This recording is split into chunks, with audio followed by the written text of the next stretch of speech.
AI and Human Intelligence Series. Episode 2. Seeing is not recording. How the human brain constructs reality. Opening. Look at an optical illusion. At first, it seems like a trick. Two identical lines appear to be different lengths. A still image appears to move. A shadow changes the color of a square. A face appears where there is only a pattern of light and dark. We laugh because the illusion fools us, but the real lesson is deeper. An optical illusion does not show that vision sometimes fails.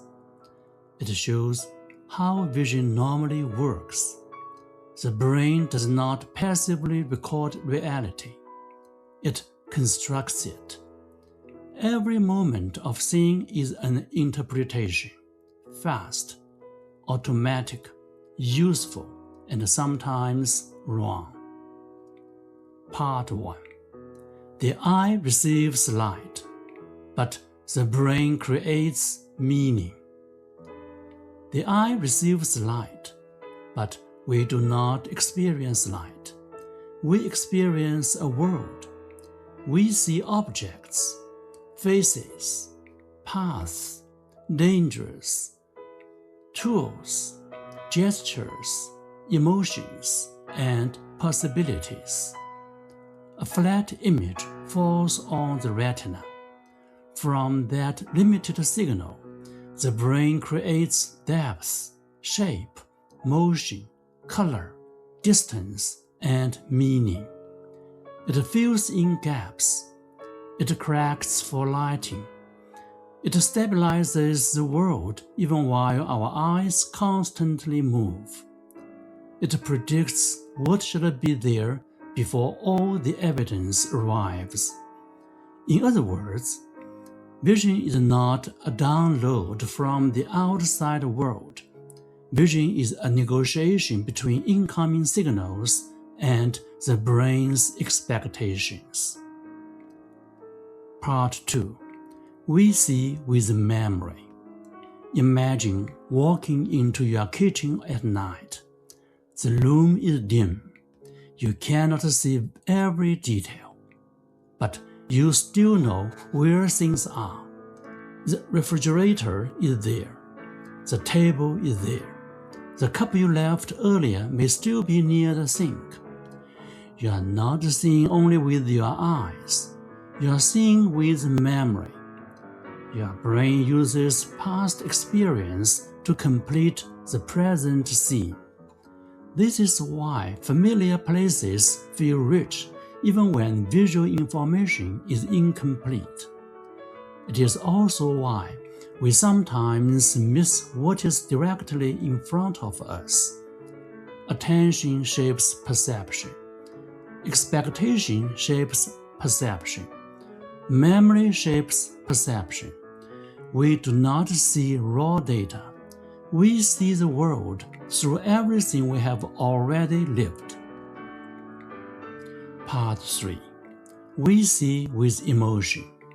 Now imagine the same street at two different times. In the afternoon, it feels ordinary. At midnight, when you are alone, the same street may feel threatening. The buildings have not changed. The pavement has not changed, but your perception has changed. Emotion is not simply added after perception. Emotion is a part of perception. Fear makes certain details stand out. Desire makes other details stand out. Anxiety can turn ambiguity into danger. Trust can make the same thing feel safe. Human vision is not cold measurement. It is living interpretation. A camera records light. A human being sees meaning.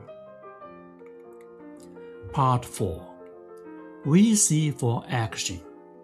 The most important thing about human perception may be this: we see in order to act. A chair is not just a shape. It is something to sit on.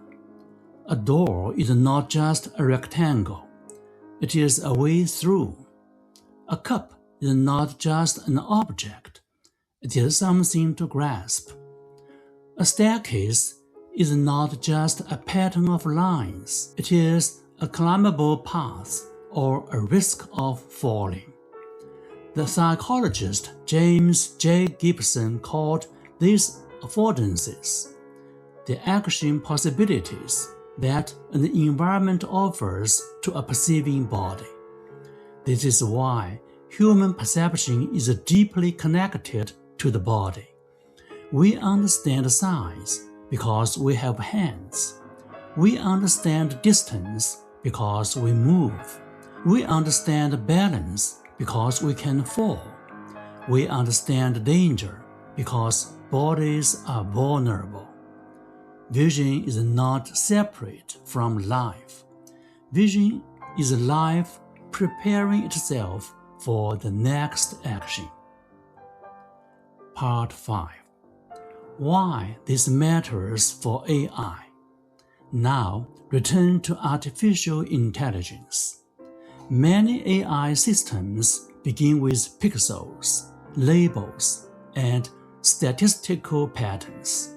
They can recognize objects. They can describe images.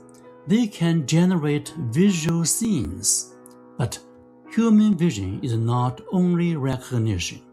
It is prediction, memory, emotion, attention, bodily action, context, survival. That does not mean machines cannot improve. They already have improved dramatically. But it doesn't mean that replicating human vision is not simply a matter of giving machines more images. The human brain is not a camera with a better processor. It is an active world-building system. Closing. So, the next time you look at an optical illusion, do not think of it as a small error.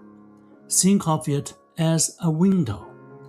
It reveals the invisible work your brain is doing every second. You do not see reality exactly as it is. You see reality as your brain constructs it, quickly, usefully, and imperfectly. And that may be one of the great lessons of intelligence. To see is not merely to receive information. To see is to make a world. In the next episode, we go one level deeper, because the brain does not construct reality alone. It does so through the body.